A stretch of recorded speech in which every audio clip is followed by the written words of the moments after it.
சிற்றிரு காலே வந்துன்னை சேவித்து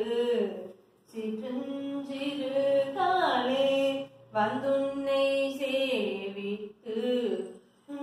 பொத்தாமரை அடியே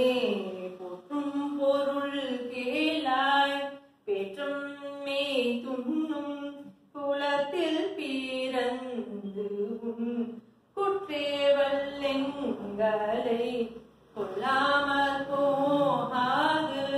இற்றை பறை கொள்வான் அன்று காண்போவிந்தா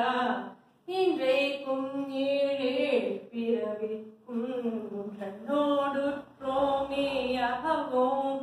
உமக்கே யாமாட்சிவோம் மற்றை நங்காமங்கள் மற்றேலொரும் பகவா